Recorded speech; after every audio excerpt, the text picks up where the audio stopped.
Hello guys, welcome to the fiction series. Today we are gonna see, what if Naruto got harem with Pokegirl? Part 3. If you want more awesome fan fiction like this, don't forget to hit that subscribe button. So without wasting any time, let's get into the video. When Naruto Uzumaki awoke, he found himself on the shore of Wave Country and he blinked and thought, how did I get here? Just then a groan was heard and Uzumaki looked over and blinked and said, what the hell? Who are you and why do you look like me? Naruto Namikaze heard someone talking to him and he looked over where the voice came from and said, well, this is unexpected. A giggle was heard and both Narutos looked over and saw Tora sitting there in her real Pokegirl form and Naruto Uzumaki asked, who and what the hell are you? Naruto Namikaze said, Tora, the Fire Lord's cat, and she's a Pokegirl. Tora said, now both you be quiet and I will explain to you both what is going on. And Naruto, I know you know some of what's going on, but be quiet please. Both Naruto glared at her and Tora said, good, now you young one are Naruto Uzumaki and you older one are Naruto Namikaze. You are both in fact the same person, the son of Minato Namikaze, Yondaime Hokage of Konoha and Kushina Uzumaki, a Kitsune Pokegirl. Both Naruto eyes widened hearing this, though for different reasons. Uzumaki said, my dad was the Yondaime, then why? He was hit over the head by a stick from Tora and she said, quite. I'm not done talking. Now you see the person over there is in fact you in about 4 months, give or take a month. A lot of things are going to happen over the next month and we had to send the older you back in time to fix some troubles that are coming up, like the destruction of Konoha. Uzumaki eyes went wide and Tora had her stick ready to hit him again and he closed his mouth that had slightly parted. Tora smirked and said, your sister was the same way. Glad I learned teaching her. Both Naruto screamed, sister. Tora smirked and said, do I have your attention now? I will only answer your questions if you are both good little boys. Can you do that? Both glared at her and she said, yes, you have a twin sister who was born a few minutes after you were, before your mother died. I am the only person who knows about her because I have raised her all these years to protect her, because she was born a Pokegirl just like your mom was. The medic who delivered you both knew what a Pokegirl was and was expecting you to be a poke person, but because of fear they did not know your mom was having twins, so after your father took you away to do the sealing, the medic was preparing to do cleanup when you mom started to deliver your baby sister. The nurse came in without permission and saw your sister, and because the QB was attacking, thought your sister was a demon since she was born with her fox ears and a fox tail just like both of you were. Both eyes went wide and both said at the same time, we don't have fox ears or tails. Both received hits over the head and she said, quite.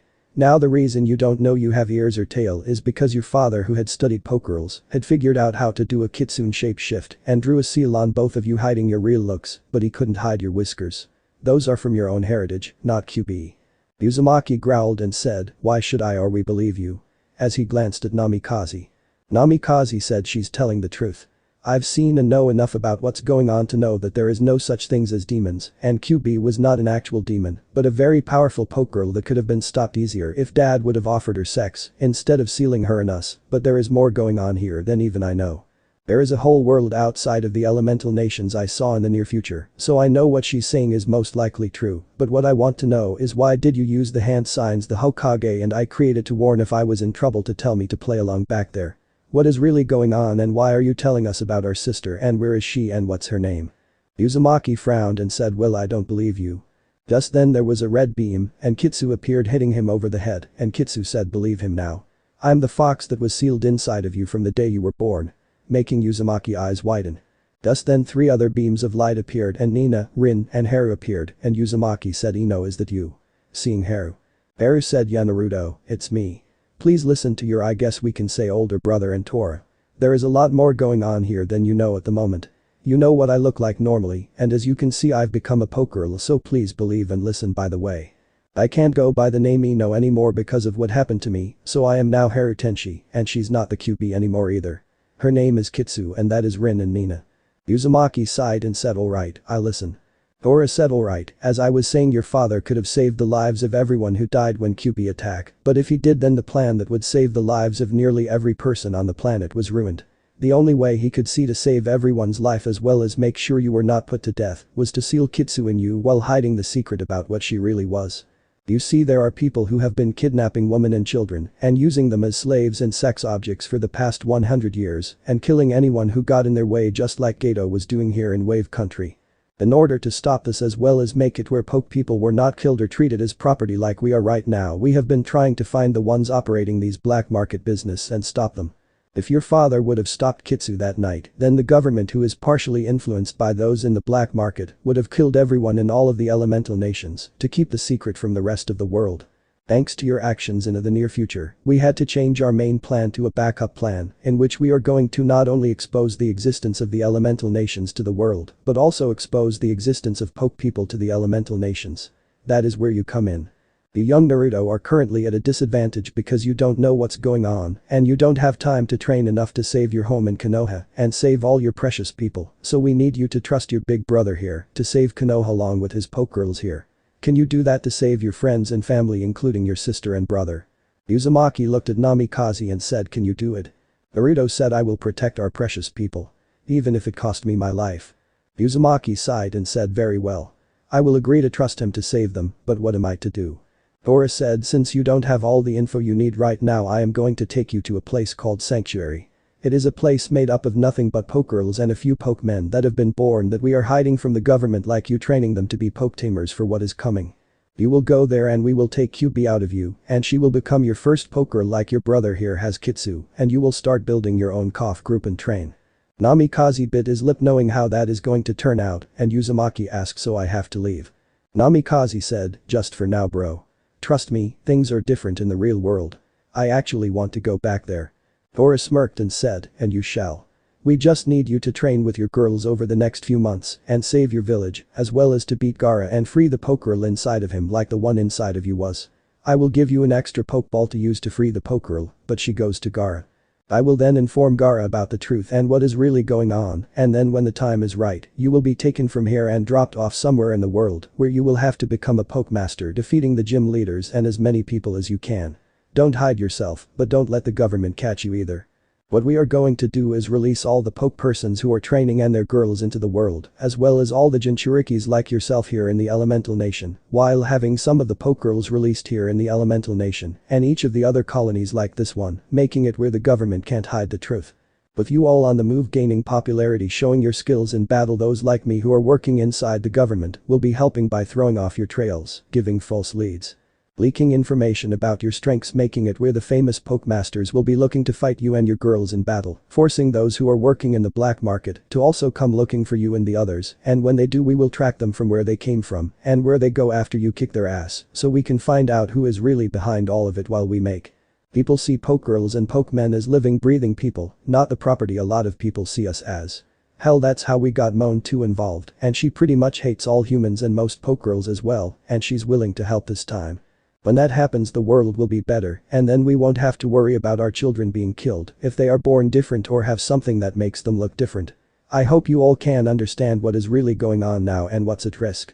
Namikaze said, yeah, I think I do, and I understand why dad did what he did, even if I don't like it now. What about our sister? Tora said, your sister has been raised like a daughter to me all these years, and I figure right now she is probably spying on her little crush who she wants to be here tamer. She's asked me not to tell either of you yet who she is, because she wants to prove herself of being as strong and brave as her big brother. She's wanted to meet you when you were younger and tell you how much she loves you, even if she's never met you, and I've told her stories all her life about the pranks you have done and the adventures you had, like when you put a woodpecker in a Ruka desk drawer. I also told her about when you learned about the QB and about how you nearly died a few times. Nobody but me knew about her, and because she couldn't hide herself, I've had to stick close and train her to hide her, so people didn't attack and kill her because of her looks, and if I would have allowed her to meet you, then they would have thought she was Kitsu or under your powers. Please don't be mad at her for wanting to impress you both and earn your respect, and she's excited about having two brothers now. Uzumaki looked at Namikaze going over the information in his head and said, you better watch out for her and yourself, because I'm not going to let anyone hurt the family I always wanted, even if I don't understand it all. Namikaze said, I will hear. As he pulled out a scroll and tossed it to Uzumaki. Uzumaki caught it and asked, what's this? As he opened the scroll and saw a seal. Namikaze said, it's some things mom and dad left for us. It has some jutsu and things like gravity weights to help you get stronger faster in it, so you might want to read it. Just add some blood to the seal, and the items will unseal, and put the items back on the seal, and send chakra into the seal, and it will reseal, and no one but our family could get into it. Uzumaki's eyes got wide, and he said, alright brother, but how are we going to call each other since we're the same person? Namikaze said, you keep mom's name Uzumaki, and I will take dad's name Namikaze, and sis can have both, I guess, to show we are all related. You're new and I'm double N. Uzumaki said I sound like a dog, and how do I see what I really look like? Tora smirked and said raise your shirt. Both did and Tora said see that little Z in the right corner, send chakra into it and it will reveal your real looks. Both did and the girl's eyes got wide and Haru said now that's sexy enough to fuck. As she took in Namikaze look seeing his fox ears and tail behind him. Uzumaki blushed and screamed pervert. Each of the others present laughed at this and Uzumaki asked what's so funny, why are you laughing at me? Tora said relax. You will understand once you get to Sanctuary. Now here is your cover story Namikaze, so each of you remember it and don't slip it out until everything is ready. A lot of lives are hanging on this. Now come on Uzumaki, let's get you to your home for the next couple of months. As she tossed a scroll to Namikaze. Uzumaki looked down and said I can't tell anyone bye. Namikaze said, not if we want people to believe the fake story we need people to believe. Don't worry, I'll make sure to tell everyone bye for you. Uzumaki nods and Tora said you know your sexy no jutsu. It's actually one of your kitsune powers to shape-shift. Use it to change into what you look like normally. As she placed her hand on his shoulder and they were gone in an instant. Haru whistled and said well at least I know how she escaped from the Fire Lord so much being able to do that. I wonder what that was. Rin said teleport. It's a TM that she got somewhere. You can buy things like that in a poke market or earn them or find them, since it's basically a pill that sometimes gets dropped during or after a battle that a poke girl eats with genetic information from a poke girl who actually could use that technique normally, and since our DNA is partially unstable due to us evolving it works though. Let me run a scan on you and see what makes you tick. Haru said that's easy, Raymond. Earning a snicker from everyone except Naruto since they seen him eat it with most meals on the ship Konoha. Rin ran a scan over Naruto body and said interesting. Naruto asked what? Rin said, you don't possess any of the normal genetic markers that are used in Kitsune to aid element stones in evolving one, but you do possess genetic markers for another poke girl to evolve. Naruto said really, what kind? Hitsu said my guess is a rat. As she crossed her arms and leaned against a tree as everyone looked at her. Naruto frowned and said a rat, why would you say that? Rin said yes, what makes you say that? Hitsu said his father, no offense kid, but one thing I do remember about your father was fast as hell, and anyone who's gone against a properly trained Ria knows it's nearly impossible to catch one if it was trained right. Rin said you're actually not that far off Kitsu, he's got the genetic markers for evolution that a Pikabu, the electric mouse Pokegirl, has. With training he should be able to learn to do the dash and quick attack. Naruto said hey, I'm right here you know and does that mean I'm going to turn into a mouse or rat or something? Rin said no, but you see no Kitsune has ever evolved when coming into contact with a Thunderstone before. You might actually be able to and become another new type of person. Naruto said well I think I will avoid going near a Thunderstone then. I don't want to evolve into something else if I can keep from it. Something dawned on Rin and she started patting her pockets as she said where is it, I know I got it. As she kept checking her pouches. Haru asked what are you looking for Rin? Rin frowned and she reached her last pocket and said here it is. It's always the last place you look. As she pulled out a whitish blue stone. Naruto stepped back and asked what is it? Rin said an Everstone it makes it where as long as you have it on you that you won't evolve. A stupid tamer came by the poke center one day with a den mother he beat the hell out of for evolving. He got her when she was a Growlithe and wanted to turn her into a Sparkanine, but when she was getting tamed it was in her cloth she took off and when he passed out she took a shower and evolved into a den mother. If you're serious about not evolving then wear this. Naruto bit his lip and looked at Haru and said what do you think? I mean you didn't get a choice and. Haru said shut up already and put that thing on. We can't have you freaking people out in case you accidentally do come into contact with a something to cause you to evolve. You're basically an unknown type like me. Now I don't know about you, but I am tired of standing here doing nothing I want to scare the piss out of forehead. With a smirk. Naruto nods and opens the scroll in red. The four guardians of the world. Hitsu, the Kitsune guardian of the north. Nina, the pirate guardian of the west. Rin, the healer guardian of the south. Haru, the angel guardian of the east. Each of the guardians were at one time human women that the Six Realms sage saw as kindred spirits who would fight to protect what is precious to them. Using his sage powers gifted them with attributes of other realms and tasked them with aiding to bring a time of peace to mankind. After the death of the sage the four guardians bound themselves to a contract and stored the contract in a temple where the sage body was laid to rest on the back of a sea serpent, traveling the world waiting for another who was a kindred spirit and would aid them in bringing a new age of peace to mankind. Only someone with a pure spirit who is willing to die to protect those precious to him or her would be able to sign the contract and must make the appropriate sacrifices for each of the women, and the price is something agreed on between the one who signed the contract and the guardians. As he rolled up the scroll and said I wonder how they were able to age this scroll. Nina said who knows. So what are your orders, Captain? Naruto said well I guess we can go see Team 7 and Inari. Are you all ready for this? Each nodded Naruto's side and said come on then. As he began to walk toward where Inari lived. Half an hour later Naruto arrived at Tazuna house and opened the door and everyone in the room stopped and blinked as they saw Naruto had grown over a foot in a few hours, making him just a hair taller than Kakashi. As he walked in the girls walked in behind them earning a gasp from everyone and Kakashi who had secretly drawn a kunai, said Naruto is that you? Naruto rubbed his head and said yeah Kakashi-sensei you wouldn't believe my day. As he looked sheepish. Sakura asked what happened to you Naruto. Itsu said I can answer that Sakura-san. Drawing everyone attention and Kakashi saw the tails and sent a questioning look at Naruto and then at Naruto's stomach and Naruto seeing this said it's not that Kakashi-sensei. These are my new summons. Kakashi blinked and Sasuke said summons. How did a dope like you get a summoning contract and what are these and why does that girl look like Ino? Itsu said I am Kitsu, Kitsune guardian of the north, this is Rin, the healer guardian of the south, Nina, the pirate guardian of the west, and Haru, the angel guardian of the east. We are the 4 guardians blessed by the 6 realm sage to help him bring an age of peace to mankind. Master here found the temple where the contract for us was kept and passed the test required to earn our respect and paid our fees to be our next summoner. Kakashi frowned behind his mask looking for any form of lies and he asked exactly what is this test and price he had to pay. Itsu said for Haru he had to pay the price of his blood. She will drink from his blood often to keep her strength. For Rin, he had to pay with 2 years of his life, which is why he looks the way he does because he has aged a year. And thought of course that was actually from me flooding his system with my chakra when I escaped, but who cares? And said for Nina he had to take up a discarded weapon and claim it as his own and use it as his main weapon which he did by claiming the sword of Zabuza Mamachi and for me as alpha of our contract, I am responsible for keeping all of us happy and at peace, so to accomplish this I made his debt as he has to pay us in trade. Sakura said then you lost out because he's just an orphan who doesn't have parents or anything to call his own that wasn't given to him. Haru frowned at Sakura and thought you bitch. And said actually forehead yes I know your nickname because when I drink his blood I get his memories as well and because of this I know more about him than you would think including his parents.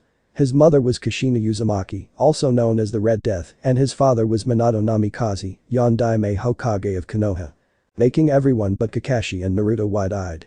Sakura wiped her head at Naruto as did Sasuke and Naruto said surprise. I thought it might have been him because if you add my whiskers to his face I'm a carbon copy. Of course if you notice sensei reaction to this you would notice he's not surprised since he was my father's student so of course he knew who I was. I also know the Sandaime gave me mother's name to protect me from my father's enemies, but you know the best thing is. You're right, I don't have anything of real value to give them to fill my end of the contract, so you know what I have to do to fulfill it, I have to have wild passionate sex with them over and over and over again. With a smirk. Kakashi frowned as he saw everyone was looking at him and he said I can't confirm or deny what he said, but where did you find this contract and what can they do? Naruto said well Rin can heal nearly any wound and is a support fighter, Nina is a Kenjutsu expert and a frontline fighter. Kitsu is a Taijutsu and Genjutsu type and Haru is unique. That's all I will say about her. As for where I found the temple you wouldn't believe me. Izuna said I know this island like the back of my hand and there's no temple on this island. Naruto said you're right. I was at Zabuza and Haku Grave and I looked out at the sea a moment and saw something floating on the water below that was sparkling and I walked down the side of the cliff but I got distracted by a stupid bird who had a nest in the cliff and fell off the cliff and closed my eyes and felt myself as something and slide. When I came to a stop I was shocked because there was this temple up this greenish black scaly looking path and I climbed up and went inside the temple and found all kinds of seals and other things I couldn't describe and I saw what looked like a tomb and I went over and saw a scroll laying on top of the tomb and I picked it up and when I did they popped out and asked me who I was and why had I came to the tomb of the 6th realm sage and Kakashi said the tomb of the 6th realm sage where is it, show us. In shock since so many people had spent years looking for it. Each of the guardians snickered and Kitsu said it's no use to go back there because it's already gone. The tomb of the 6th realm sage was built on the back of a sea serpent that the sage befriended in his life. He only surfaces once a month for an hour. The seals are made to keep water out from getting inside and preserving the tomb so no one can disturb his final resting place. We built it there because the sage liked to travel the world and see its beauty and figured if he liked it in life, why can't he have the same joy in death? By now the serpent is several miles away in the sea. Everyone was stunned and Naruto yawned and said I'm tired we're heading back to Konoha tomorrow since the bridge is finished, right? Kakashi nods and Naruto looked at the girls and asked, are you hungry? Ditsu said no, we're still full from our stuffing earlier. Rin, Nina, let's return. Each getting the hidden message disappeared in a red light, leaving Haru and Naruto, along with Tazuna family, and the rest of Team 7. Sasuke glared at Naruto with envy, and Haru said, so what do you want to do? Naruto said, night everyone. As he quickly grabbed Haru bridal style and went up the stairs. The sound of something hitting the floor and the door slamming was heard, as well as the sound of a chair being pushed against the door was heard, and Sasuke, thinking, quickly ran up the stairs and saw his bag on the floor with a note that said, sleep on the couch team. Your bed's going to get used.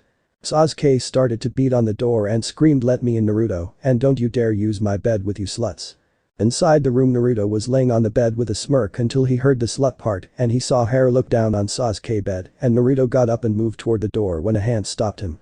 He looked back and saw Haru looking at him with loving eyes, and she whispered, thank you. Naruto looked confused and asked, for what? Haru wrapped her arms around him and whispered, because you are you. I've been an idiot my entire life, chasing after him, ruining my friendships for someone who is an ass. I see him for what he really is, and I also see what Sakura become. I won't call her forehead anymore because that was a name I gave a friend. Not a bitch like her. Naruto sighed and said, I. Haru shook her head and whispered, I'm not Ino, I'm not a useless fangirl who couldn't do anything to save her friends and family. I am Haru, and I promise you, Naruto Namikaze, I will be by your side until the day we both die, because I will not live without you. Naruto asked, what are you saying? In a confused and hopeful voice. Haru smiled and said, I understand you now. As stupid as that sounds, I finally figured the great mystery that is Naruto Namikaze out. The one thing you want more than anything is to be cared for and not to be alone. I saw it in your memories and I see it in you now. You've been alone so much that when you get someone to cling to, you're willing to die to keep them close. And I am one of those. Precious to you. Becoming a Pokegirl was the best thing that could have happened to me. As she put her arms around his neck. Naruto said, are you sure? As his eyes were guarded and he looked at Haru. Haru nods and said, I know I'm right. Naruto smirked and shook his head and said, and the great Naruto still eludes detection. Haru blinked and asked, what are you talking about? Naruto said, before I became a genin, you're right, that was what I wanted, but then after I became a genin it changed some. Haru looked at Naruto and growled as she shoved him back on his bed and climbed on top of him and began to kiss him passionately. Naruto wrapped his arms around her after breaking the kiss and said, they're the girl I known for years. The one who doesn't take crap off of anyone. I was getting worried about you. Haru smiled and laid her head on his chest and said, why is that? Naruto said, because I love a woman who doesn't take shit from anyone. As he kissed her head. Haru blushed and said, so? Naruto said, no, not yet. Haru asked, huh? As she sat up and looked at him confused. Naruto said, I can tell you're excited. Heightened sense of smell. I know it's getting harder for you to resist, but I want your first time to be special. Besides, I figure we got about 5 minutes before Sakura comes up the stairs and… Just then there was a beating sound on the door outside of the room, and Haru looked at it and then at Naruto and smirked before she grabbed Naruto and fell through the bed and through the floor. A few moments later they emerged from the ground and Naruto, who was shaking his head back and forward looking around, asked, what the hell was that? Haru said, phase. It's I can't explain it. When we were back there I was aggravated because I really wanted to be with you, and I knew we couldn't because of everyone else, and I wanted to get away so we could be together, and it just hit me how to do it. Naruto said, I see, that's like what happened when I learned to shapeshift. I wanted to change my looks and it just seemed natural to do it like I did. Hey, I know where we are, come on. As he grabbed her hand. A few minutes later, jumping through the woods, they came to a stop and Naruto looked around and Haru asked, where are we? Naruto asked, are you sure you want to be with me? Haru, I mean you can. Haru said, no, I want to be with you, I need to be with you. Naruto took off his shirt and threw it on a tree branch along with his pants and said, hurry, take your cloths off and join me. As he finished striping and jumped into a pond. Haru looked confused but quickly took off her shirt and looked at it and thought, I need some new cloths. And then took off her shorts and panties and she blushed until she turned and saw Naruto looking at her lovingly. She walked over and slipped a toe in the water and her eyes went wide and Naruto said, surprise. I found this pond when I originally here. It's fed by an underground spring. Haru said, it doesn't look like it would be a hot spring. As she slipped into the water. Naruto said, I know, I was actually trying to find a place to wash some BL, never mind. Haru frowned as she saw Naruto look away and she thought a moment and said, I have a lot of your memories, but they're random, jumbled up and out of order. I would hate to try and find anything in your mind. Why did you have blood on you? Naruto closed his eyes and said, when I was here my team left me behind at Tazuna house and went to the bridge without me. The days Abusa and Haku came back to fight us. I awoke and went to catch up, but I saw signs of trouble heading back toward Tsunami and Inari, so I went back to check on them. There were two thugs kidnapping her and about to kill her son, and I killed them. Kunai in the back of the neck head. Each I went to the bridge and tried to help Sasuke, who was fighting Haku. I wound up using QB chakra to win the battle after Sasuke had been put in a false death after it was over, and we returned to Tazuna house. I went to the bathroom to wash up, and I saw I had blood from those men and Haku on me. I was numb, I didn't feel anything. Just emptiness inside. I was told by Jiji when I talked to him when I was little about what it's like to kill someone. He told me that if it ever got to the point that I felt nothing I should quit being a ninja, but I didn't have anything else to fall back on besides being a shinobi, so I ran and ran until I came to this clearing. I looked at my hands and all I could see was the blood from the people who died because of me on me and on my cloths, and I just broke down and began scrubbing them until my cloths were completely destroyed, and if I didn't heal as fast as I do my hands would never work again, but I felt the pain from it, and I cried the first time in over 7 years. I cried for myself. I slept here in this clearing and Sasuke, Sakura, and Kakashi-sensei never noticed I was gone. I was here an entire day and they never noticed. Sakura was too busy worrying over Sasuke, who was slightly injured from being put in a false death, and Kakashi-sensei between telling Sasuke the schedule to teach him to use his Sharingan, and reading his porn, and recovering from his injuries, didn't notice that I was gone until Tsunami had asked when I would return. Haru was clenching her fist under the water as she heard this, and Naruto rubbed his face and said I was outside the room Kakashi and Sasuke were in when Tsunami asked about me, and Kakashi actually thought for several moments before asking, "When did I leave back at the house you said you finally understood me." You were right that I don't want to be alone, but the thing that hurts more than being alone is being forgotten. Those are my only two fears. As he looked her in the eyes. Haru saw the conflicting emotions inside Naruto's eyes, and she swam over to where he was sitting, and she wrapped her arms around him and said, "No more, don't hide from me us anymore, Naruto. Rin, Kitsu, Nina and me are all here for you, and we belong to you in every way possible. You will never be alone because we will always be here for you, and you will never be forgotten because our only thoughts is serving you." As her wings wrapped around them as she pulled him into a hug. Naruto laid his head on her shoulder and hugged her tightly and whispered thank you. When Naruto awoke he found Haru laying beside him in the ground near the pond, and he pulled Haru close and began to lightly kiss her neck. Haru moaned in her sleep as she felt the kisses on his neck, and she turned around slowly opening her eyes, and she said hello love. Naruto said hello Tenshi. As he kissed her lightly. Haru returned the kiss and she pushed him on his back and slid on top of him putting her leg between his and began to rub his hardening member with her thigh as she continued the kiss, and after a few moments when she felt him fully erect, she started to kiss down his cheek to his neck, and when she got to his collarbone, she bit down and began to drink blood from him. Naruto arched his back since this was the first time she bit him there, and as he did Haru slid herself onto his member and she bit down a little harder from the pain. She stopped sucking his blood and leaned back after a few moments and began to move her hips forward and back, increasing her speed. Naruto began to thrust upward meeting her forward thrust, and she began to moan louder. It wasn't long before she had her first orgasm, and Naruto flipped her over and began to return the favor with interest. After she had her second orgasm a third followed it moments later, and she began to shiver. Naruto blinked as he saw Haru shivering, and before he could say anything he felt a hand on his shoulder and saw Kitsu standing there and said relax, she will be fine, Rin. Rin walked over and placed a glowing hand on Haru's head, and Haru calmed down and went to sleep, and Naruto asked what happened to her. Rin said taming shock. The first time a Pokegirl is tamed she goes into taming shock. Also each time one gets a new tamer and she is tamed, she also goes into taming shock, but it's not as bad as the first time. The leagues made a rule after several stupid tamers from the Orange League sent their Pokegirls into battle while they were in taming shock, causing the girls to be seriously injured and had to be put down, made it where after a Pokegirl is tamed the first time in her life, she has to be placed in her Pokeball for a week to get over the effects and recover. It is also to make sure she doesn't catch any diseases on accident. When she wakes up in a week she will fully understand that you are her master. The choice to give herself to you like that was her giving you the last traces that made her human. She's just like any other girl who has threshold now. She will now fully accept herself as a Pokegirl. The girl who was in that body that was Ino is now gone. She is now Haru. The taming cycles in the Pokeball will make it easier for her. Naruto looked at the three before him and said you all knew this was going to happen, that was why you all did that stunt back at the house. Didn't you? Kitsu said yes we did. She was slowly becoming feral.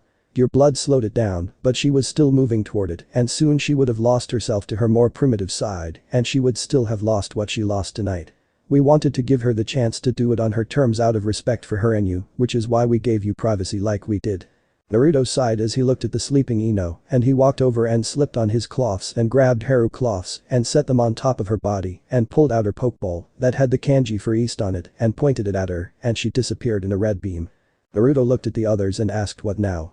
Nina said, it would probably be best if you have us all go back into our balls until we get to Konoha, but remember Haru will still be naked when she is released so do unless you want people to see her like that don't release her in public. Naruto nods and pointed each of the balls who had a kanji for either south, west, or north on them at the girls and they disappeared in red beams also. Naruto after that looked at the sky and thought and so it begins. When Naruto got back to Tazuna house he found Sasuke in his own bed and Kakashi was laying on Naruto bed and Naruto shook his head and jumped back down from the window and walked out to the water in front of Tazuna house and walked out on it and unsealed his sword and began to move it from left to right before reversing the blade and cutting right to left 100 times before switching arms and doing it again while still on the water. After half an hour Naruto said I know you're there so come on out Kakashi-sensei. As he resealed the sword into his arm. Kakashi said so how did you detect me? Naruto rubbed his nose and said it's how I detected Zabuza when we first met him remember. Kakashi nods and said where's your summons? Naruto said I sent them back to the summon realm. Why? Kakashi looked at Naruto and said come with me. As he turned and walked away. Naruto followed him and they came to a clearing and Kakashi stood across from him and said I have a challenge for you, a 1 versus 1 fight. I win, you have to do one thing for me, you win I have to one thing for you. No killing, matches until one can't continue. Agreed. Naruto said why should I agree? Kakashi smirked and said because I know that Kitsu is in fact QB and if you don't agree to this duel then I will tell everyone it's her. Making Naruto eyes widen as he glared at Kakashi. Naruto said fine. Kakashi smirked and said fangirl, I chose you. As he threw a pokeball out at the clearing and a girl with black hair and purple highlights appeared shocking Naruto and he quickly pulled out his Pokédex and it scanned the Pokegirl and he read. Fear leader, the goth cheerleader Pokegirl. Type. Near human. Element. Dark. Frequency. Uncommon. Died. Normal human died. Brawl. Excellent alphas if you can deal with the attitude. Libido. Average. Strong vs. Dark, ghost, psychic. Weak vs. Bug, fighting. Enhancements. Enhanced agility and hard sharp nails. Attacks. Glare, leap, leer, scratch, anti-cheer, dodge, taunt, bitch slap, sucker punch. Evolves. None. Evolves from. None. The Fear Leader is one of the more human-looking Pokegirls, despite their numerous distinctive traits. They have extremely pale skin, often crossing over into the pure white common among ice Pokegirls. Their hair is always black, though some individuals have streaks, highlights, or other sections of their hair that is another color, typically red, blue, or purple. It is unknown if it is dyed by the Fear Leader or if it is naturally occurring. They have black lips and long, sharp black fingernails, usually hidden by their pompons. They have leggy athletic builds and hairless cunts. They always wear black and red cheerleader uniforms. Fear leaders are often described as mean-spirited and are typically sarcastic and possessing a dark sense of humor. They rarely smile and then only when witnessing someone else being humiliated or injured. They are, surprisingly excellent leaders and those who are alphas of their harem can often inspire their harem sisters to victories they didn't think themselves capable of. However, their primary motivating tools are insults and threats, goading the combatant to strive ever harder to prove themselves to be strong, worthy of their tamer's affection, and especially to prove the fear leader wrong. While not especially strong combatants themselves, they are masters at demoralizing their opponents. They taunt their foes mercilessly, combining that with stat-reducing attacks like Glare and Leer before moving in for high-speed claw and leap attacks. When in a support role, they use anti-cheer, which has exactly the same effect as the cheer technique, but functions by shouting insults and jibes at the supported Pokegirl, spurring her aggression in battle. Threshold into a fear leader is relatively common, especially among girls with strong dark-type ancestry and those girls who are already socially vicious. Naruto asked how. Kakashi waved his finger and said battle. Naruto frowned and pulled out a Pokeball and said Kitsu, I chose you. Kitsu appeared and Kakashi also pulled out a Pokédex and scanned Kitsu and read. The trickster mystic Pokegirl. Type. Very near human, Vulpine. Element. Magic ghost. Frequency. Extremely rare. Died. Pakekao, fish, candy. Brawl. Spy, illusionist, trickster, entertainer. Libido. Average. Strong vs. Psychic, fighting, dark. Weak vs. Fire, electric, normal, bug. Attacks. pummel, tackle, hammer, dodge, quick attack, cuddle, go down, illusion, nightshade, fear aura, phase, smile, imitate, aura barrier, power bolt, astral vision, area illusion, illusion barrier. Enhancements. Powerful illusion casting, limitless teleportability, intangibility, flight limitations. Paralyzing fear of insects, sometimes overly playful, can get lost in their own illusions if not careful or if not experienced enough. Evolves. None. Evolves from Dark Kitsune, E-Stone Ceremony. Story this Pokegirl appears in. Slated to appear in Hopper Chronicles. One of the rare types of Pokegirl that needs a special evolution stone-based ceremony for her to evolve. Upon completion of the ritual of fantasy dance, a Dark Kitsune loses all fur from their body save for around her tails, becoming human in appearance save for around the eyes, which retain their vulpine look. The Pokegirl's hair grows long, down to her hips, and her bust grows a cup in size. The Dark Kitsune's 2 tails become 9 tails and grow a couple feet in length, the fur on all of them becoming the same color as her hair, completing the evolution to a QB. QBs gain tremendous illusionary powers, the illusions they cast so detailed and lifelike, it seems as if they've altered reality itself. Frequently these illusions are so detailed that they can be physically touched. QB'(S) possess a playful nature and love to put on shows for their harem sisters and master, using their illusions and their tremendous imaginations to create any sort of scenario that they think might amuse or excite their families. These illusions can sometimes get so detailed that an inexperienced QB can forget what is reality and what is their creation. But primarily they use their illusions for the entertainment. Some of the powerful new attacks a QB learns are Astral Vision, a move where a solid holographic double with the same personality and powers as the original is created for a short while, allowing for team attacks, and Area Illusion, which casts an illusion over a space spanning upwards of a mile in all directions. Also, the final new ability the QB gains is the Illusion Barrier, an attack which creates an illusion of the target's worst fear in the hopes that it will chase him or her off.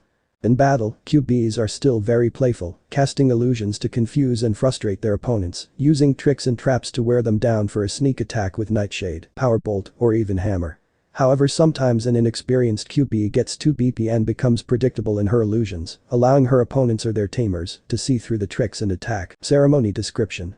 Elemental stones needed. 3 Mana Stone, 2 Moon Stone, 1 Dark Stone.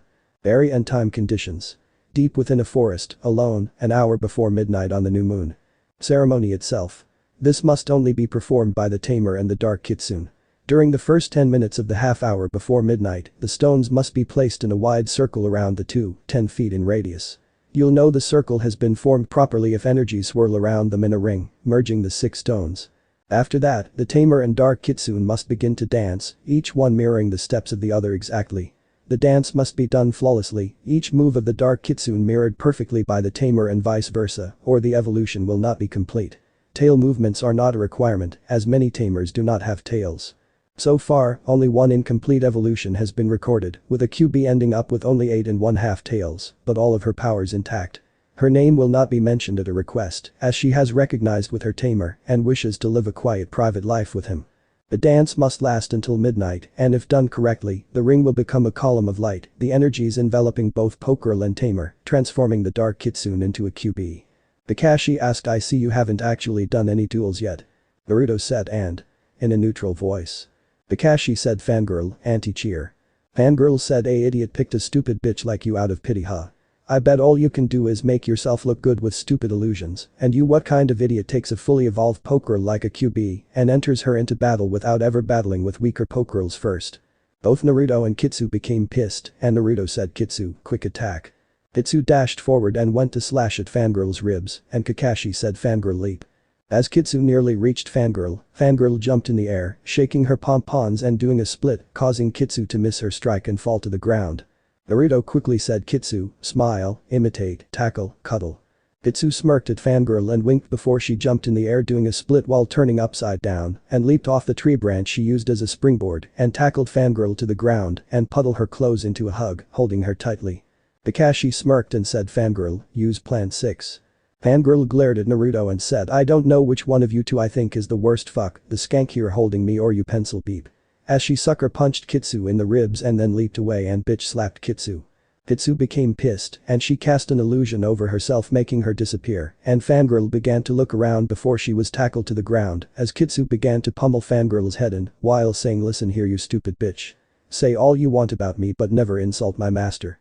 He's got a big thick one and knows how to use it, you fucking bad excuse for a Pokegirl. Kakashi saw Kitsu still beating Fangirl who was passed out and he said return. As he activated her Pokeball and Fangirl disappeared in a red beam.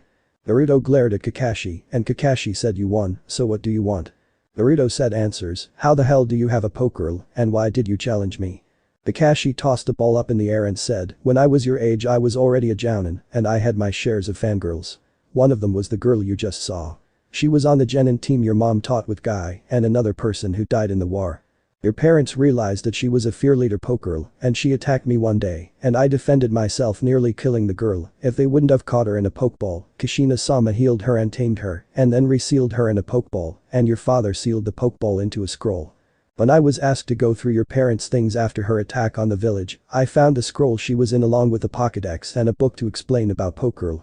I've tamed her and trained her since then and because she looks mostly human, no one knows she's not human.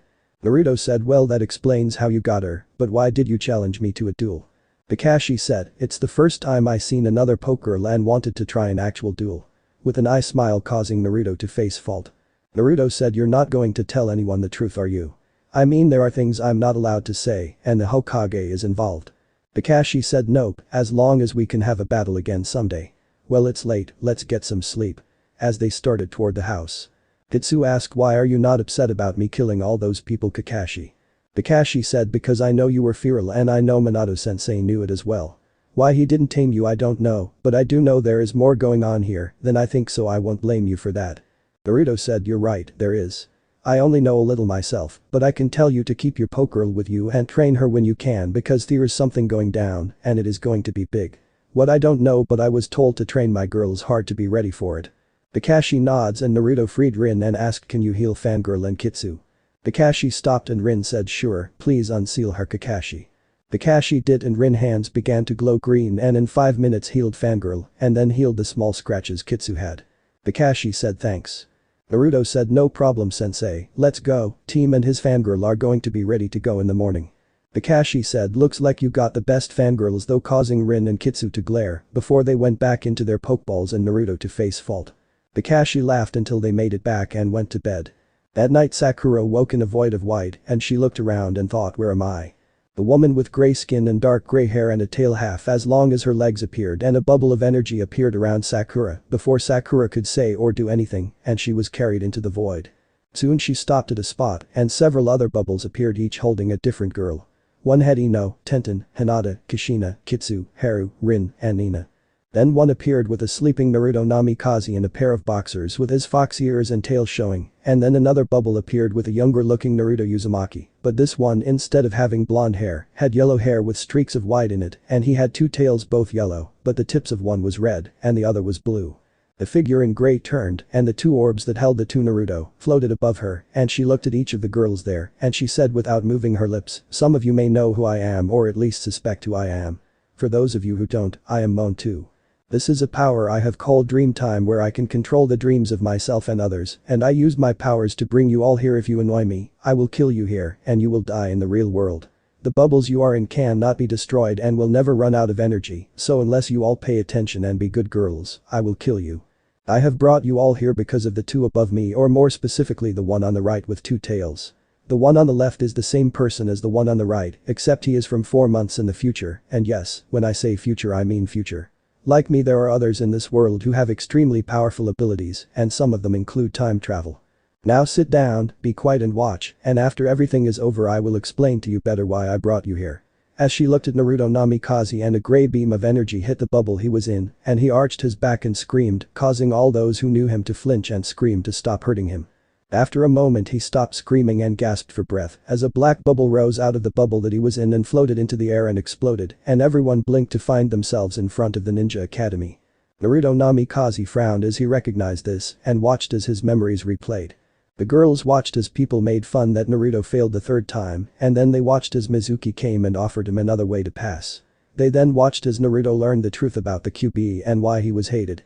Naruto saw the fear on Sakura face and confusion on Tenten and guilt on Ino and Hinata face as well as guilt on Kitsu face. He also saw sadness in Kushina face and he quickly figured out who she was.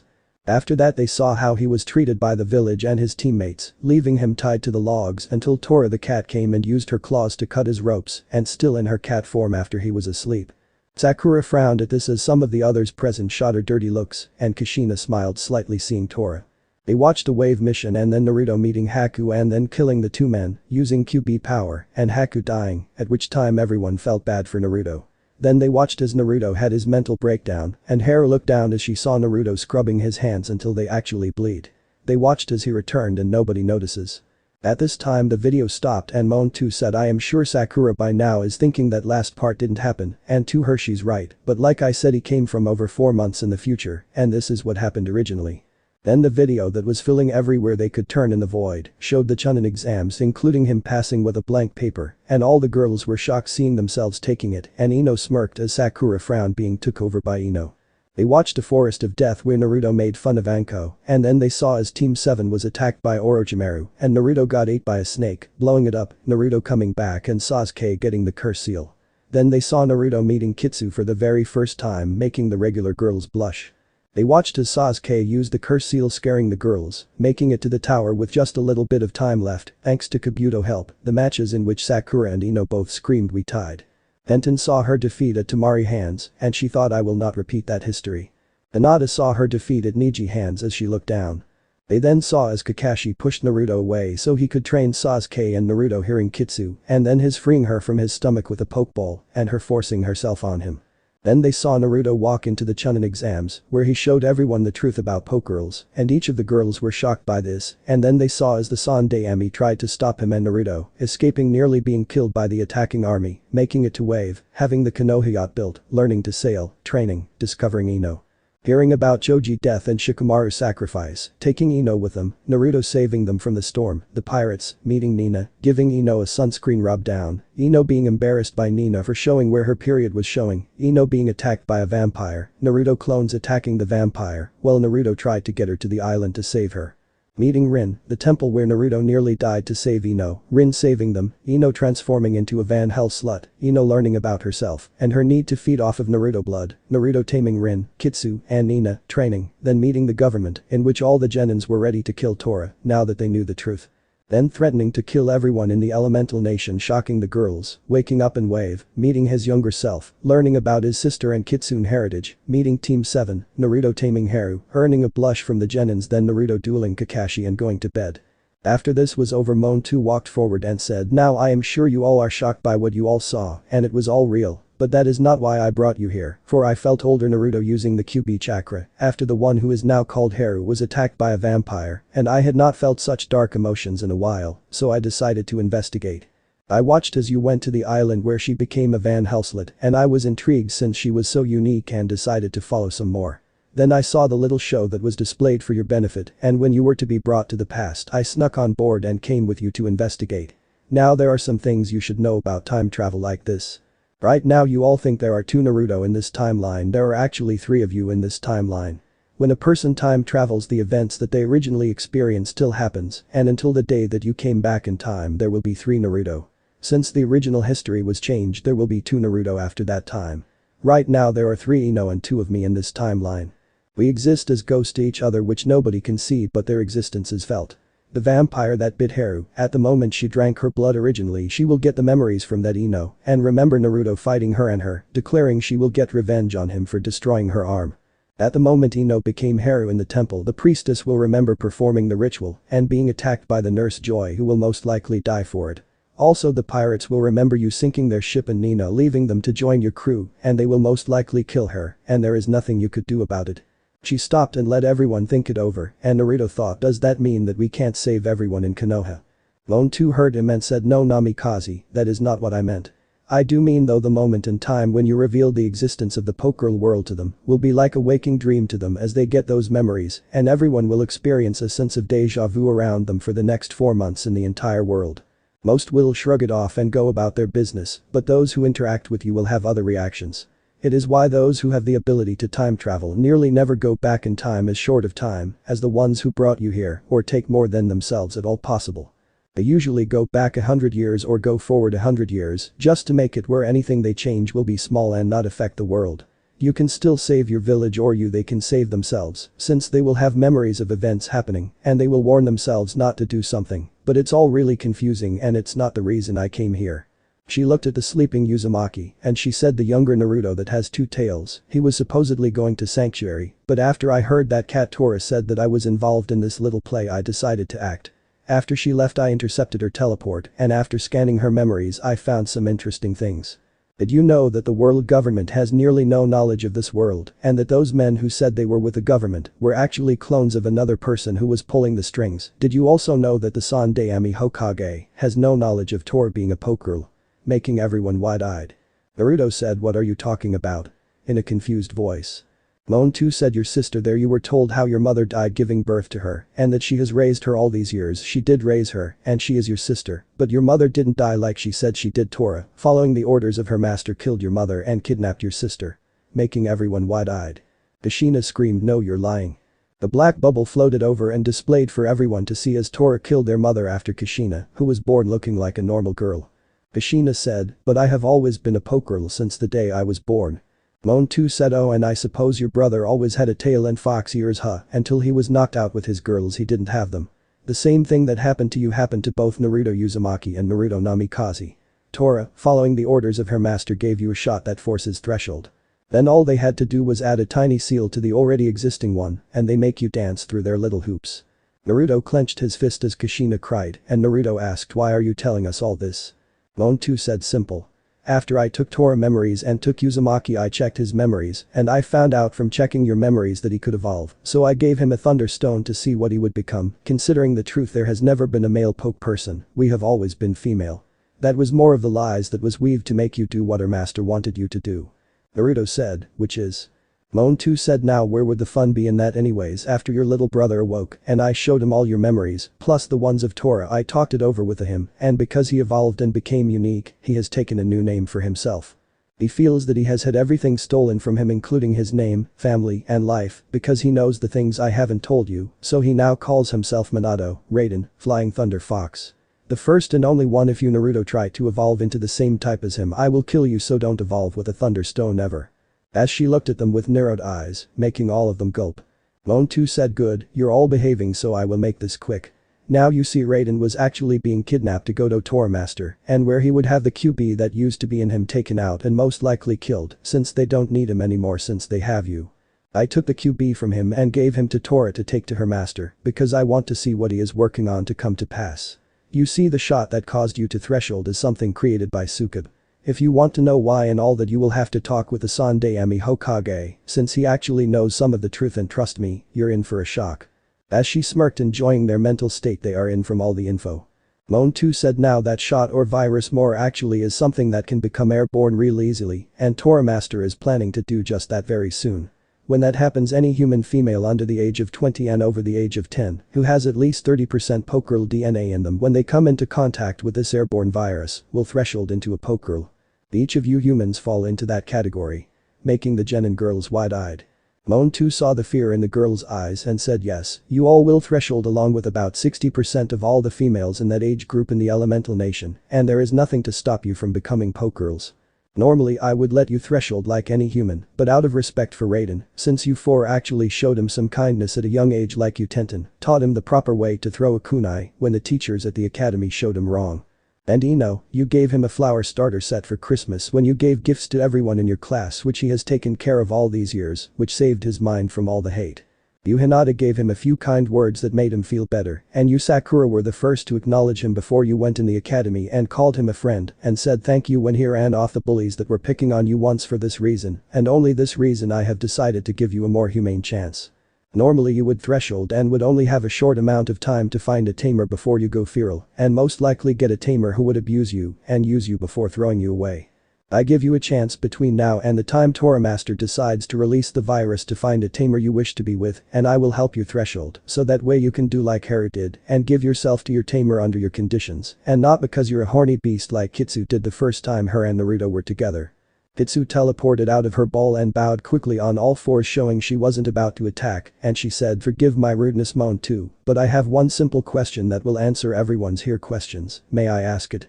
Moon2 used her powers to pick Kitsu in the air, and Kitsu began to gasp for air, making the other girls scared and Naruto tried to get free, and Moon2 said ask QB, and know that if I am insulted your life will be forfeited. Kitsu gasped as she fell to the ground, and she asked why are you doing this? Moon2 looked at Raiden and said like Haru I can feed on normal foods, but my body needs something that is rare to find at one time Naruto had the item I need, but because of the love you four have shown him, he does not have it now Raiden, especially now, however has it and a lot of it. His dark emotions of anger, pain, hurt, rage, loss all those things are what I need to survive. It is for this reason I have decided to have a little fun in helping to spread the darkness that is to come and become his alpha for as long as he follows the path he has chosen. Shocking everyone there. Moon2 smirked and looked at Kushina and said you girl may consider Raiden your middle brother, but he sees you as nothing just like he sees Naruto as nothing. After he learned the truth he hates his parents, Konoha, and both of you. You all saw how Naruto had a breakdown in the woods after he made his first kills. Well Tora captured Raiden before he was able to have the mental breakdown and his mindset after that and learning the truth about the world, how he was nothing to everyone but a little pawn, and he finally snapped. He does not consider himself human anymore or even a poke person he sees himself as the very thing that everyone always told him he was. A cold-blooded killer and monster. I see him as someone I can relate to since I was created by the evils of the world just like he was and I broke free of my bonds and now that he has as well I can respect him for that. Shocking everyone there. Moon2 turned fully facing everyone and she said I am giving you all this one act of kindness to repay you for the single act of kindness you girls gave him and to see you quit jumping through the hoops the ones in the shadows are setting up for you. Now if our paths ever cross neither him nor I will have to hold back and feel guilty for hurting or possibly killing you. Humans because of their darker emotions are a disease on this world. Pokegirls were created to be a cure to spare humanity of the disease, but the world spat on our kind and then we became corrupted by the disease. Pokegirls turned on each other and became no better than humans.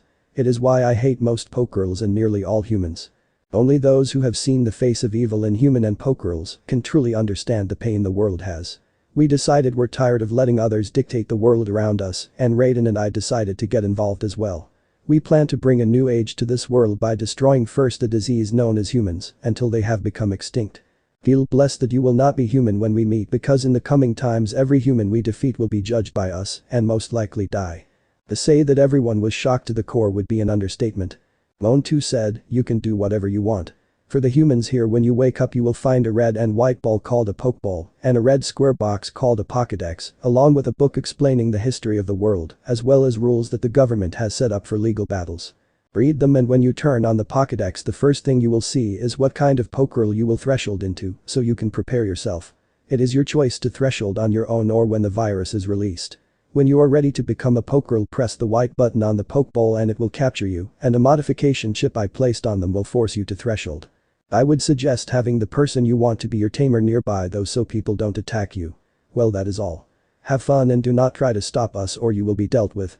As her and Raiden floated out of sight and the bubbles holding them burst and they all fell onto the solid white ground in the void before it disappeared. Naruto shot awake and a moment later Sakura screamed and Naruto quickly ran out of the room him and Sasuke were sharing and went to Sakura's room and opened the door as Kakashi looked out in the hall. Naruto looked in and saw Sakura sitting on the bed with her knees to her chest as she turned to the door that opened and when she saw it was Naruto she asked was that real? Naruto frowned and said get dressed. We need to get back to Konoha and see the Hokage. I'll wake Kakashi sensei and Sasuke. Sakura bit her lip a moment and saw the Pokeball, Pokédex, and the book beside her bed and frowned before she looked at Naruto and said, I'll get ready and Naruto I'm sorry for the way I treated you. Naruto said don't worry about it. We got bigger things to worry about. As he closed the door. Kakashi asked what's wrong Naruto? Why are you coming out of Sakura's bedroom in your boxers? Trying to make a joke. Naruto said unless you want every girl between the age of 10 to 20 years old in the elemental nation to threshold into Pokegirls, I would suggest getting dressed and telling Tazuna we've been called back to Konoha for an emergency. Kakashi's eyes got wide and said, that's not funny Naruto. In a serious voice. Naruto said Sakura, Ino, Tenten and all my Pokegirls just had a chat with Moon2 in our dreams. She told all of us that someone is about to release a virus on the world to turn all teenage girls into Pokegirls. Tora, the Fire Lord's cat is really a Pokegirl also and she's working for the guy who going to release the virus. Now either you get ready or you can stay with Sasuke, but Sakura and I are getting to Konoha to talk to the Hokage and warn him since Moon2 said he knew some of what is going on. Your choice. As he turned and went back to the room and flipped Sasuke's bed with Sasuke on it, making Sasuke scream. Sasuke said, "What the hell, dope?" Naruto glared at him and said, "Get dressed. We got to get back to Konoha for an emergency."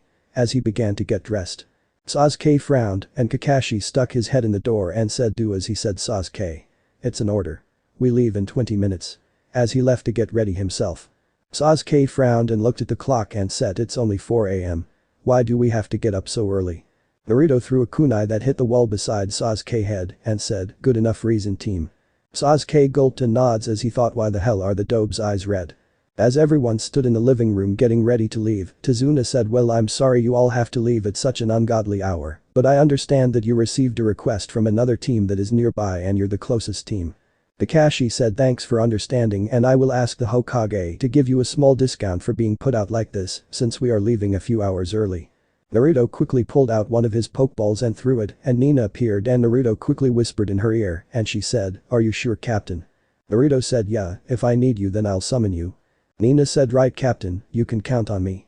Kakashi said, "What's going on, Naruto?" Naruto said, "Personal. Explain when we get back. Let's go." As he went to the door and opened it and Sakura quickly followed after him. Kakashi looked at Nina and asked, "Are you coming?" Nina said, "Captain asked me to do something important so I will join you later." Kakashi frowned and said, "Come on, Sasuke. I can feel Sakura and Naruto have already made it to the bridge and are about to cross. Thank you again for the hospitality, Tazuna, Tsunami. We must be going."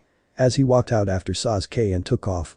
After they were gone, Tazuna family looked at Nina and he asked, "So what are you doing here then, miss?" Nina said, "Have you ever built a ship before?" Tazuna blinked and said, What you got in mind?" Nina smirked and began to explain what she needed. It was 15 minutes later before Kakashi and Sasuke caught up with Sakura and he quickly jumped in front of them and stopped and said, "Alright, Naruto, what's going on? Sakura following you like her life depends on it and you waking us like this? I want answers." Sasuke said, "Yeah, dope, what the hell going on? First you get those 4 Pokegirls and now you and Sakura are acting like the world is ending." As he rubbed his eyes still half asleep. Naruto turned to Sasuke and said, "Who said anything about Pokegirls team? We never said that word around you." Sasuke blinked as his eyes went wide realizing what he said and he saw Sakura, Kakashi and Naruto looking at him and he said, "What are you talking about, dope? What's a Pokegirl?" Sakura said in a confused voice, "Sasuke, you know about Pokegirls?" Sasuke sighed and said, "Fine, yeah, the Uchiha clan has some that work for us, I've only met them once when I was younger." "Why?" Naruto asked, "What kind?" Sasuke said, "I don't know why." Naruto frowned and said, "Were they cats?" Sasuke said, Yeah, now that I think about it, they did look like cats." "Why? What does that have to do with it?" Naruto frowned as he looked at the sky and Kakashi said, "Are you going to answer me, Naruto? I want to know what is going on completely." Naruto sighed and said, "How old do you think I am, Kakashi?" Kakashi said, "I know how old you are." "Why?" Naruto said, "I'm actually about 5 months older than I should be. I won't tell you what's going to happen as I will only tell the Hokage, but after I find out how much he knows about Pokegirls. All I will say is that someone sent me back in time and tricked me so they could take the Pokegirl from me who was given to me the day I was born. By sending me back in time made it where there are 2 of me. By having my aid they got me to trick my younger self while tricking me into having him go with them and they got the Pokegirl he had. They are planning to release a virus that will turn nearly every female between the age of 10 to 20 years old into Pokegirls and it might work on men as well." As he showed what he really looked like. Kakashi's eyes got wide and Sasuke said, "You're a Pokeman." Naruto glared at him and changed back to his normal look and said, "They were going to kill my younger self, but Mon2 saved him. You didn't know I killed on this mission, did you, Kakashi-sensei? You say those who don't follow the rules are trash, but those who abandon their comrades are worse than trash. Not only did you ever help me with getting over my first kill, well, I was trying to figure out if I was some kind of monster or something because of my first kill. You never even noticed I was gone for an entire day and only figured out I was gone when Tsunami asked you when I would be back and you asked her when did I leave a full day, Kakashi-sensei. That was just the tip of the iceberg though. When Sasuke and I both passed the preliminary rounds of the Chunin exams, you threw me away so you could personally train Sasuke. I realized that the only reason you have me and Sakura is because you couldn't personally train Sasuke full-time since the Hokage wants Genin to learn teamwork. You care more about that eye and your connection to it than either of us. Now if you don't mind, I have to warn the Hokage that Mon2 someone is planning to kill every human they come across and about someone wanting to turn all humans into poke people," as he jumped into the trees. Sakura looked down and said it's true. Moan 2 ripped his memories from his mind and made me and several others to watch them, and she gave us a choice. I got to go. As she jumped after Naruto. Kakashi was shocked as he went over everything that happened on the mission and thought, is that what Tsunami tried to tell me, that Naruto had to kill? Looks like I fail everyone who depends on me. I'm sorry, Naruto-sensei. Sasuke looked at Kakashi and asked, what should we do, Kakashi-sensei? Kakashi said, let's get to Konoha and see what he will have us do. When Sakura caught up to Naruto, who had slowed down, she asked, why did you slow down? I know how important it is for you to get to Konoha. Naruto glanced at her and then back where he saw Sasuke and Kakashi slowly catching up, and he said, Sakura, I'm not sure how much you trust me or what you plan to do about being a Pokegirl, but look before you leap, and if you're thinking of using Sasuke as your tamer, make sure you see the real him. Sakura looked confused and asked, what do you mean, Naruto? Naruto was silent a moment and said, Sakura, Pokegirls are not supposed to be here in the elemental nations. It's really hard to leave here. I only know one person besides myself that left to get Pokegirls, and he was the one who brought QB and the others here. I don't know if I am right or not, but I have a theory, and if I am right then things are far worse than we think. Sakura asked, what do you mean? Naruto said, until I talk with the Hokage, I don't trust Sasuke, because if Sasuke family has cats as their Pokegirls and Tora is a cat, then that means I think the person who is involved is another Uchiha. And Sakura frowned as she said, and you think they might try to use Sasuke, or he's already involved? Naruto said, what better way to release a virus in a village than have someone they trust do it from the inside? I'm most likely wrong, but I need to find out the truth, and after being tricked like I was, I need to be cautious. Sorry. Sakura said, I'll think about what you said. As she glanced to Kakashi and Sasuke, who were almost caught up with them. It was 4 hours later when the gates of Konoha appeared in the distance, and Team 7 was surrounded by a team of Anbu, and Kakashi asked, what's the meaning of this? The Anbu said, sorry Kakashi, but we need Sakura, Haruno and Naruto Uzumaki to come along. Kakashi said, I'm involved, so bring me as well. Would one of you take Sasuke back to his apartment under house arrest until we see the Hokage? The Anbu looked at each other and one said, very well Kakashi-senpai. I'll take the Uchiha. Sasuke frowned and Kakashi said, go with them Sasuke. Once we get this taken care of I will come inform you myself. Naruto snorts and Kakashi shot him a glare and he looked away. After one took Sasuke and shushined away, one Anbu placed their hands on each of them and shushined away. They appeared in an underground room and each blinked, and the voice of the Sandaime said, thank you for bringing them, you may go. After the Anbu left, the Sandaime asked, what are you doing here Kakashi? Kakashi said, I'm involved in whatever is going on. The Sandaime frowned and said, very well, come with me. As he turned and walked into a tunnel. As they all followed, they soon came to a large conference-looking room with several people inside, and the Sandaime said, would everyone sit down please? As he took a seat. Everyone else did as well in the wooden chairs, and Naruto looked around and thought Himeno and her dad, Choji and his parents, Shikamaru and his parents, Tenten and her dad, and I guess that fox is Kushina, then me, Sakura and Kakashi-sensei. Before anyone could react, the wood in the chairs moved and trapped them, as well as grabbing all of Naruto Pokeballs, Kakashi, and the ones the girls and Shikamaru had, putting them on the table, as well as trapping Kushina, and a figure stepped out of the shadow, and he had a mask on covering his face, and he said, I'm sorry about that, but I had to take some precautions considering what has happened. Naruto growled and said, who the hell are you? As he tried to get free. The figure said, I guess you can call me Hashirama Senju, Shodaime Hokage. As he reached for his mask and revealed his face, shocking everyone but the Sandaime. Inoichi said, but how, you died fighting Uchiha Madara at the Valley of the End. Hashirama said, it's a long story and I will explain it all to you, but I need to know who else knows about Pokegirls. Everyone looked at each other, and Kakashi said, Sasuke Uchiha, my other student does, and the clients from our last mission does, but the clients believe they are summons Hokage-sama. Hashirama frowned and said, did you inform the Uchiha or did he already know? Naruto shot a look at Sakura, and Hashirama said, I can see by the way Naruto looked at Sakura, he telling her to keep quiet, so I am going to assume that Sasuke already knew, correct Hot Aki? Kakashi nods and Hashirama Senju said, besides the Hyuga girl, then everyone is here then. Now if you notice, in front of you is the standard book for Pokegirl. I want you all to read the first chapter, and then I will explain why this is important, and would you join us now Jiraiya? Jiraiya stepped out of the shadows and took a seat, and everyone who were now free had read the first chapter, though most had read it already. Once everyone was done, Hashirama said, now as you all read about Sukub, it is time I tell you what is really going on. The original Pokegirls that were destroyed by the government before Sukub was arrested, well, they weren't the only ones he had created. Just the newest batch. The others were in a place Sukub had built. He intended to create a Garden of Eden for mankind. A place where humans could come and fulfill their ultimate fantasy at a small fee. That place is what we now call the elemental nations. Making everyone blink and get wide-eyed in most cases. Doji said, I don't get it. If the elemental nations is this paradise Sukub created, where are the Pokegirls then? Ino slapped her head and said, Choji, he's saying that we are all descendants of the original Pokegirls, right? Hashirama said yes. You see, when he created this place he also created 10 special Pokemen also. One was a master of water, earth, wind, fire, lightning, magma, ice, wood, metal, and sand. Their job was to keep the elemental nation as natural as possible, so it would never run out of resources and could be the Eden for all mankind. He created the summoned creatures to protect the land as well from any who would harm it. Sukub, when he was arrested, he had a son who was living here.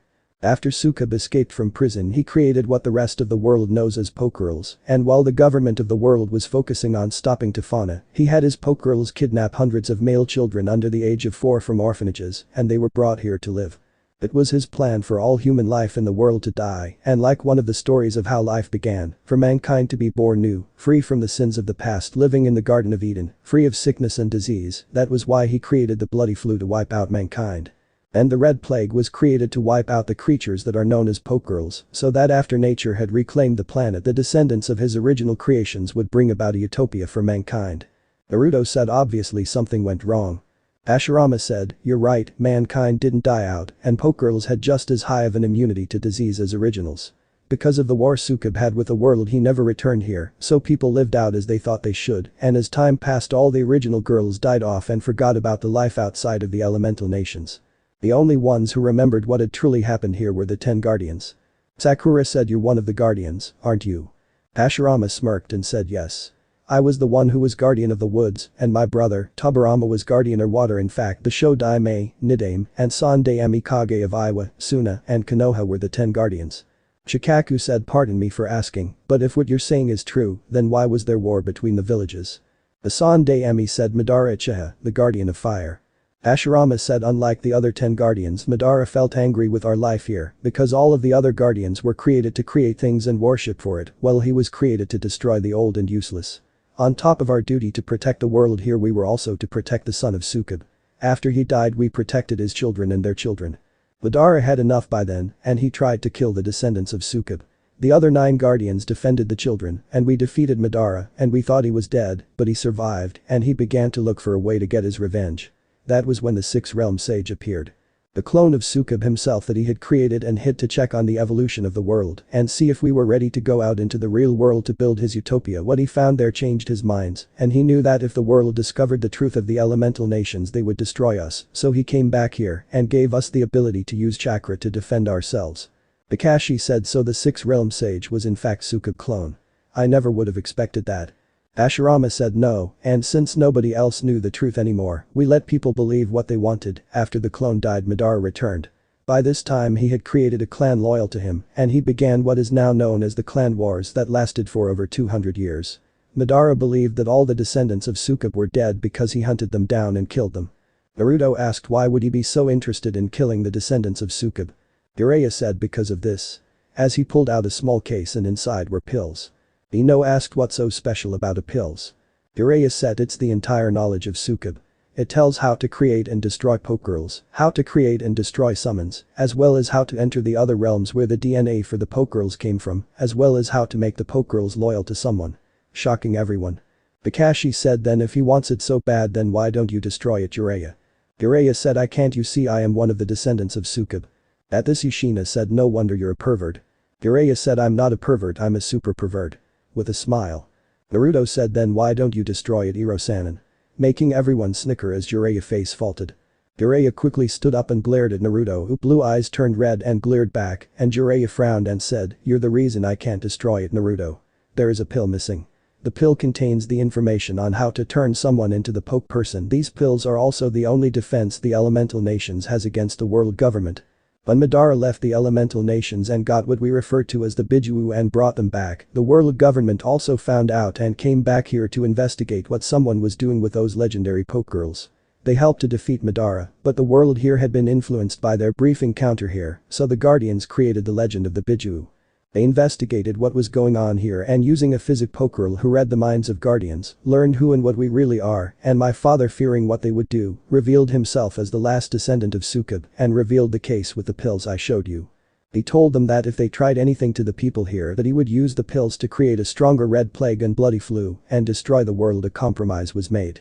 Hashirama said the world government had already noticed that more and more blood gifts and curses were appearing in the world and more people who had them died painful deaths from them, so we compromised. The pills were used to by Tsunade mother to try and cure the genetic defects and sicknesses that caused the deaths of those with blood gifts and blood curses. She used that knowledge to create an antidote that could be given to infants and as it passed down from generation to generation. It was the only cure.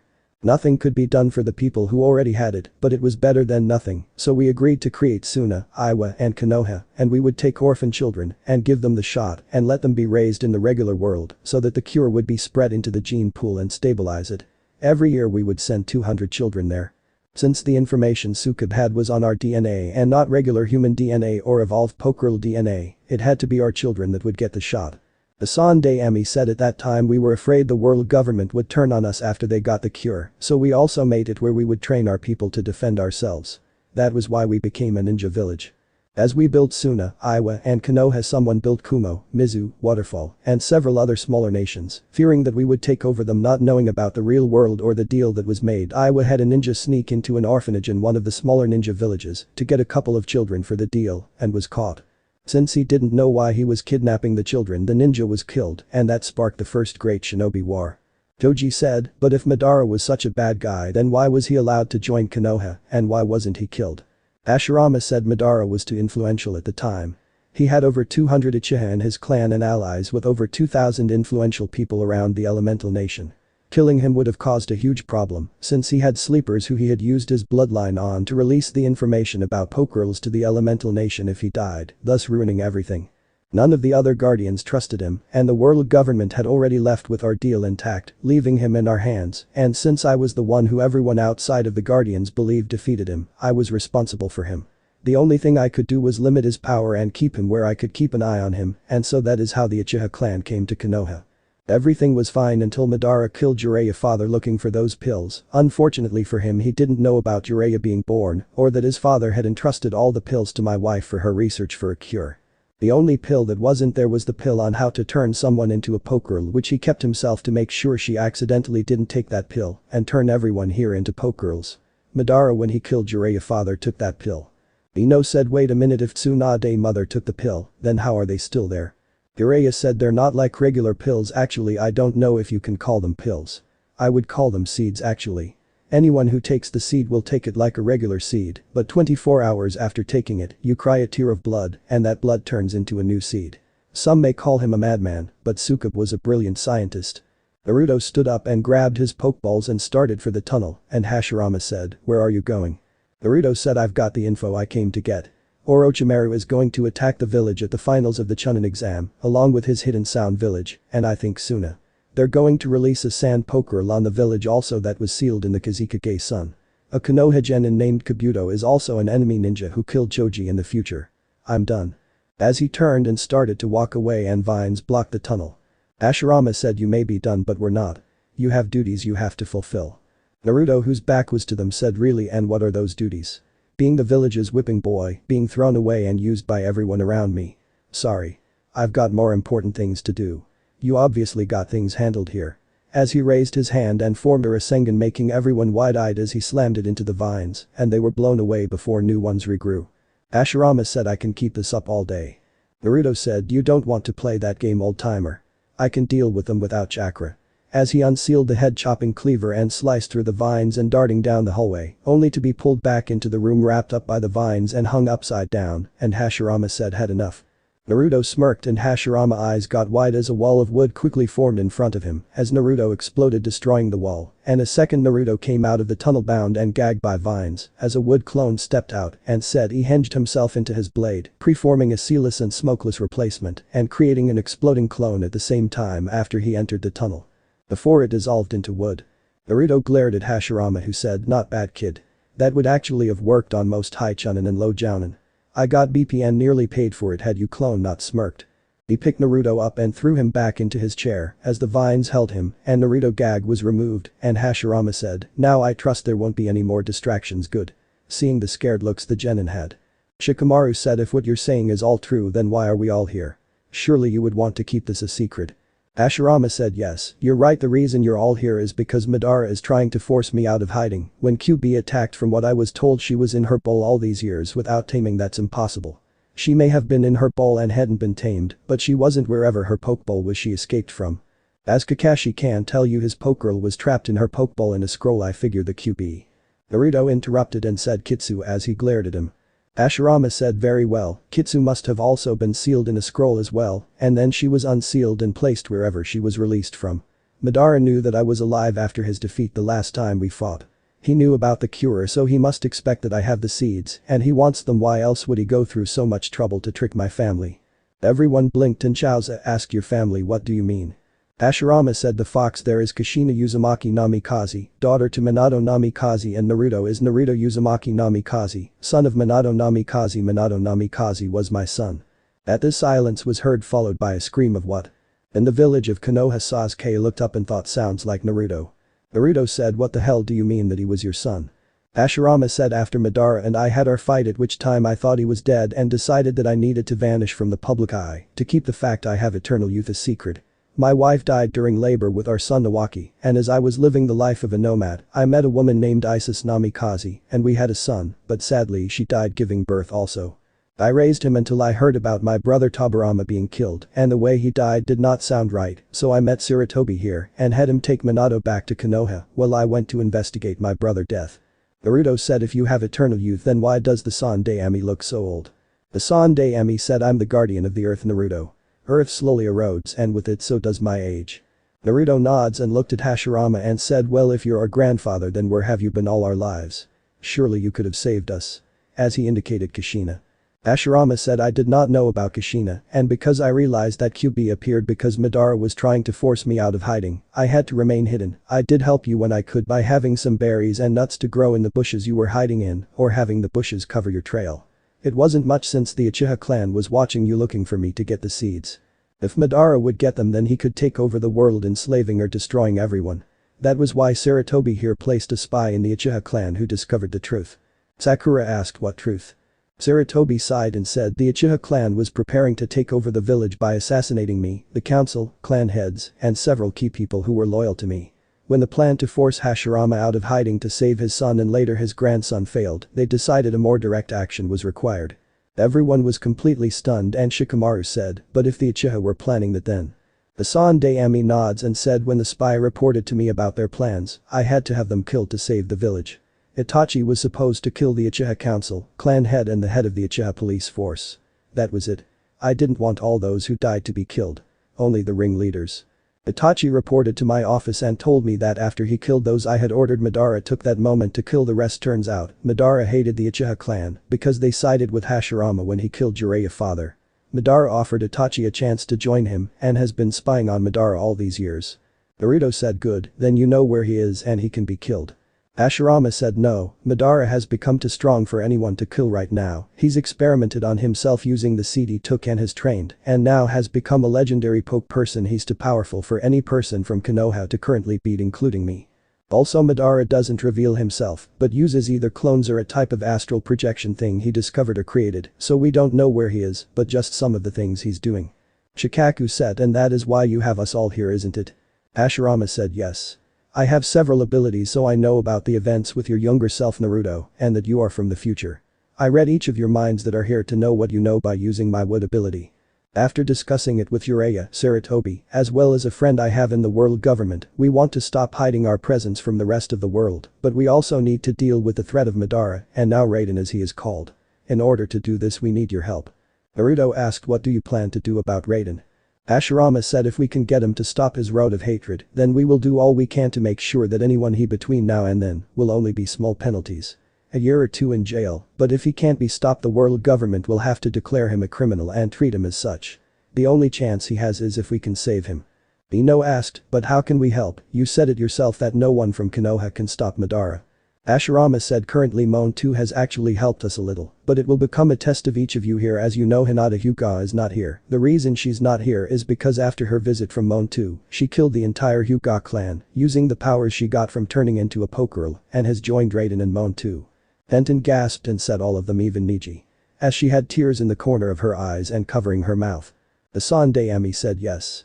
From what we learned Hinata turned into a shrine maiden and she summoned an Esper Pokegirl called Zalera. In order for her to do this, she first had to kill someone and the person she killed since he was the only person to have a physical wound was her father Hiashi who had a kunai in the heart in his bed while he slept. Zalera. Zalera is like the Shinigami Minato summoned to seal Kitsu into Naruto. She requires a soul to be sacrificed to be summoned either the summoners or the victim Hinata sacrificed her entire clan for the sacrifice. Tenten screamed Nuuo as she curled up in a ball. Naruto frowned and asked why would Hinata do that and how do you know it was her? Hashirama placed his hand on the table and the table became clear like glass and showed everyone as Hinata awoke and she captured herself in a pokeball and then watched as she came out as a shrine maiden and then they watched as she went into Hiashi room and stabbed him in the heart and began a ritual as the form of Zalera appeared. Hinata said, kill everyone in this building compound but me. You can have all their souls of anyone without a seal on their forehead, but you still have to kill them, let them be free in the next life, while those who enslaved them are enslaved in the next life. As Hashirama stepped back he said I have the ability to communicate with plants and woods, and the Hyuga compound was created with my bloodline, so it is still alive even though it was a house, and I could communicate with them to find out what happened. Naruto asked why should we believe you? I mean I've been told so many stories here lately that I don't know who to believe. Hashirama said believe what you want but the man Mon 2 spoke of is Madara. Now you can either go on your own and most likely die or you can go with the plan we have and save everyone's lives and try to save your brothers, it's your choice. Tenten asked what about Hinata, what do you plan to do about her? Hashirama said Hinata isn't even in the elemental nation anymore we think. After everyone in her family was dead Mon 2 appeared and teleported her away. Naruto growled and said what is your plan? I want to know before I agree to anything. Hashirama said very well the virus being released into the elemental nation, there is nothing we can do to stop that since we don't know where Madara is or have a sample of the virus that he has. We do however know that he has connections to several illegal groups in the world to aid him with things he can't create or get here. There are several groups out there that we believe he has connections to. Team Rocket and Team Trauma. Both are big league criminals groups that the world government can stop. They stop them in one place, but they are already operating in 20 other places. Shikamaru said so you're wanting us to track down these groups and get answers from them. Hashirama said not exactly he's here. As everyone saw a man in his late 40s wearing a lab coat and glasses around 5'5" walked in and Hashirama said everyone, I would like to introduce you to Professor Skywave. He's one of the leading Pokegirl experts on the blood curse and gifts field and a consultant to the world government when it comes to contact with us. I've known him since he was 5. Professor, I was just telling them about what we need from them. I told them only a little about Teams Rocket and Trauma. Skywave said I see well can I get some names please to go with faces. Everyone gave him their names and he said thanks now you Naruto, what Pokegirls and levels do you have? Naruto said A period, QB, Night Nurse and another. All levels are classified to me. With his arms crossed and a glare. Skywave said I see interesting I've never seen a male kitsune before. Naruto growled and Skywave said a female kitsune who's your tamer girl? Shikamaru said she's mine. In a neutral tone as he picked her up and began to pet her. Skywave sighed and said this is going to be troublesome. Causing both Nara males to sneeze. Hashirama sighed and said sorry professor. Things have been stressful so far considering would you mind if I? Skywave said no, go right ahead. Hashirama said right, what we need is to provide bait for Team Rocket and Trauma to come looking for you. You can't go looking for them because they will hide and are really good at it and have spies everywhere. The only way to find them is to have them come for you. What we want to do is. Nina appeared in a puff of smoke and said got it. As she cut Naruto free with a kunai and handed him a small scroll ignoring everything around her. Naruto opened it and said good, how soon? Nina said 3 days. Making Naruto blink. Naruto said wait, how the hell can they have that ready in 3 days? Nina whispered in his ear Gato had one already like this needing repaired. A little work and modification and it could be ready in 3 days and only cost about $7,000. Naruto nods and Hashirama cleared his throat and he said, how did she get here and who is she? Naruto said you should know that answer if you can read my memories jackass. Now if you will excuse me but I've got packing to do. Sande Ami asked where you going? Naruto looked back with a bored look that made several people think he looked like a Nara and said, "First thing I'm going to do is head to Sasuke apartment and beat the answers out of him where Tora and the other cat Pokegirls the Uchiha clan has are. Then I'm going there and beating the shit out of them until they tell me where Madara is, and then I'm going to make a deal with said bastard, you for my brother and the virus. If Madara is so strong then he can get Raiden from Moan too, and he can give me the pill and the virus. He will think you still have the pills and will make the trade, and then you can go and use the jutsu dad used to take his soul and kill him, so we don't have to worry about him anymore. Then I'm catching a ship, getting the hell out of here as for the pills." And before anyone had a chance to say or do anything, Naruto had a ball of fire in his hand and slammed them into the case that had the pills, destroying it. He smirked and said, "You know, they said knowledge is the forbidden fruit. I agree." As he turned and started to walk away. Hashirama muttered, "Impulsive, irrational, hot-headed, idiot." Sarutobi said, "Told you he's your grandson." Jiraiya sighed as he said, "What now?" Just then Naruto flew backwards out of the tunnel and slammed into the wall, and Naruto coughed a few drops of blood from his mouth and said, "Not cool, Jiji." Hassan Dayami said, "Now that you've blown your stack and I admit that your idea would solve most of the problems, we still have others to attend to, and remember, you are a Konoha shinobi and will act as one and follow orders from your superiors." Naruto snorts and said, "Right, and how many people follow your orders are my father's and saw me as a hero?" As he wiped the blood from his mouth and stood up. Shikamaru sighed and said, "Naruto, please sit down and listen to their plan for me." Naruto frowned and sat down, putting his feet on the table, and said, 10 minutes before I find out the extent of both your abilities and see if me using my gifts are better than yours." Skywave snickered and said, "Alright, we want you and Shikamaru to become tamers and battle in the leagues. As you do, you will capture wild Pokegirls, sending them to a Pokegirl ranch to be tamed and breed for use. Well, this is going on. The Shikaku and Yoshino, along with Inoichi and Chauza, Haley and Dustin, will aid them in running a Pokegirl ranch. That will make both the ranch and you both as targets for Team Trauma and Rocket." Naruto said, "A, your plan sucks. B, it won't work. C, what about the girls here, and this had better not be going where I think it is." Skywave frowned at Naruto comments and he said, "Well, the girls are going to become Pokegirls anyways, so the best way we figure to use this is to have you become their tamers, and that way they will have some Nina training to support them on top of their Pokegirl abilities." Naruto looked at the roof and said, "And they call me an idiot." Skywave had enough and said, "If you're so smart then you tell me what we should do." Naruto said, "Fine. You want to know why your plan sucks? Pokegirl ranches are ran by no more a pair of humans and their Pokegirls, along with a possible assistant. Not one of the most famous ninja teams to come out of the elemental nations. You want this to work, you're going to have to play their strengths and weakness. I agree the Nara would be a good pair to work on the ranch along with an assistant, and that assistant I would suggest would be Iruka-sensei. You don't just have Madara and Team Trauma and Team Rocket to worry about, but also Raiden and Moan too. I know my own weakness, so I know his. Put Iruka there at the ranch as the assistant and have Choji act as a poke researcher there. Next you need to open a second business. Some place that would cater to the Pokegirls and tamers. If Team Rockets and Trauma are as bad as Nina and Rin told me, then they will be looking for places to loot with new inventory. I would suggest something that would draw on human females, like a clothing shop that have cloths that are both fashionable and functional to the needs of tamers. It will draw on the female tamers, their Pokegirl and the regular females. I would have Inoichi on that along with Ino. She knows more about fashion than anyone here and would give them a chance to listen to the gossip and spread it to help draw attention. Next I would say build a large poke store, one that would have items like weapons for those like Nina here. I would also have a food bazaar cater to the special needs and likes of Pokegirls. The Akamichi family know more about spices and foods than anyone here, and with a little help and info, they could turn into a worldwide name for Pokegirls, and using the girls Shikamaru and I captured to taste them for advice, as well as general labor there and at the general store and at the manufacture company that makes all the new clothing for Pokegirls, where Dustin and Tenten works. Toji will most likely go with Shikamaru anyways. You also need to add Konohamaru, Yuden and Mogi in on this and have one of them work in each of the three business.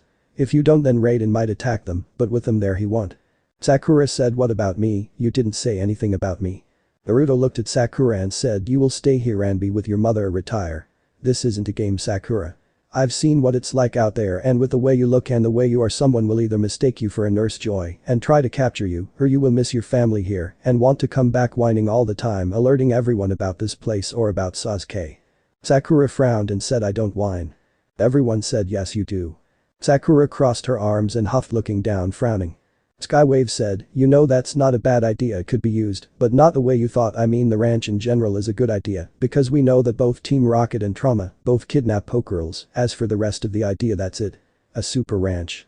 The latest and greatest of inventions since sliced bread. Naruto looked at him and said, you were dropped on your head as an infant, wasn't you? Skywave said no. Naruto said, ate paint chips. Skywave said no. Naruto looked at Jiraiya, who was ailing Nina, and said, oh god, beat makes your brain die. Several lumps later Naruto sat up and Hashirama said, why don't you tell us what you think, Professor? Skywave said, it's not that simple, Naruto. The girls here have been exposed to Pokegirls. It's not a matter of if they will threshold, it's only a matter of when now, so each of them are involved. As for the idea of a super ranch. We have a compound, it's an hour south of the capital in the Blue League. There are over 1,000 acres of land surrounded by privacy walls surrounding it and a huge mansion in front of it. With a little work we could add a huge supermarket in the front of it that is connected to the ranch by the mansion and add those store ideas you had. That would draw attention to one location instead of several, and with the gossip from the capital, it would spread all over the Blue League in less than 3 months. Naruto frowned and Shikamaru said, I think it sounds like a good idea mostly. I don't like the idea about the girls here because it feels wrong to me to force them into this. Dustin said, pardon me, but something's been bothering me for a little while. You said you were going to be exposing the world to the elemental nation and us to the world, how will that work? Hashirama said, if we defeat Madara we are still releasing the virus. By doing that we open up this place like Sasuke originally planned, but make it a tourist trap. A tour into feudal Japan. A recreation of the time of ninja. The government will arrange for trips of 20 or so people a week to Konoha, and we will give them a trip to one of the other villages in the Fire Country, and things like that to expose the elemental nation to the world and us to the world. The other nations will see us getting richer doing guided tours, and we will arrange for a slip of information to reach them, so they will contact the government and also begin tours, and soon the world will see us as nothing but an amusement park, and most of the people who die here from our wars will stop being killed. Naruto frowned and said, I hate this shit, but I don't see any way around it. The biggest problem I see though is the girls. They are the victims here. Tenten said, I'm no victim. With a glare and red eyes still from crying. Naruto said, sorry. I meant. Ino said, we know, Naruto, so stop, so it comes down to a choice between Shikamaru and Naruto, there's no one else we can use, like Sasuke-kun. Hashirama said, Sasuke is being used as an alternative to find Madara and is mentally unstable. If we released him into the Pokegirl world he would probably go on a killing spree because Itachi and Madara screwed with his mind when they killed his clan. We know about the Uchiha connection to the cat Pokegirls, but they never directly meet him anywhere that we can find, so it's a cold trail. Sakura frowned and said, do we have to do this? Can't we back out? The Sunday Emi said, no, you don't have to do this, but you will be held at a secret location until the virus is released under guard for security reasons. The lives of the many outweigh the lives of the few. I'm sorry, but you are a casualty of the situation, and it's time to see if you're really willing to do what it takes to be Kunoichi of Konoha. Naruto glared at him and said, that's low Jiji. The Sunday Emi said, I know, but it's the truth. Sakura frowned and Tenten said, I want to know, do either of you plan to go after Raiden and Hinata? Naruto said, I do, why? Tenten looked at Shikamaru and he said, it's too troublesome for me too. Tenten said, fine. I agree to be yours then, Blondie, but on one condition. I want revenge. Hinata killed the only man I ever loved and I want her dead. I will fight, serve, fuck or do anything, but should we ever meet her, you let me fight her alone. Naruto frowned and Dustin said, Tenten dear, you. He stopped when she glared at him and he looked down. Naruto saw this and he saw the look in her eyes and said after a few moments of silence, if that is your wish, I will allow you to fight her alone, but on 3 conditions. Tenten sneered and said, those are. Naruto said, the first condition is that if you are about to die then I or one of the other girls can step in to save you, or if someone else steps into the fight we can back you up. Tenten said, fine, what's the other condition? Naruto said, when we meet them you ask Hinata why she killed all of the Hyuga clan and not just the main branch. I'm not saying it's right, but I want to know why the person who helped save me from my darkness fell into darkness herself. After I hear her answer I will step back and let you fight her as you see fit. Tenten frowned and said, very well. I can understand that, and I will want to know why myself. What's your final request? Naruto said, I will not stand by and watch someone I respect and care for fall into darkness herself if I can stop it. I understand justice, but I do not condone vengeance. If you are doing this for vengeance then I won't take you, but if it is justice then I will. Neji hated the main branch, but you saw in my memories that he was willing to kill her if he had the chance. Tenten frowned as she closed her eyes and said I as she burst into tears. Naruto walked around and pulled her into a hug and she cried into his shoulders as tears began to soak into his shirt. As she finally calmed down a bright light was seen in the room and the next moment Tenten's breast had got a little bigger and her eyes a little darker, but other than that she appeared the same. Naruto blinked and Ino asked what happened. Skywave said she just thresholded into a Kunoichi, a ninja Pokegirl. Tenten said I'm as she looked at her hands and disappeared into the shadows of her chair and emerged behind Naruto with a blade at his throat. Naruto said well that was interesting, what now? Tenten said so are you my tamer? Naruto asked do you agree to my terms?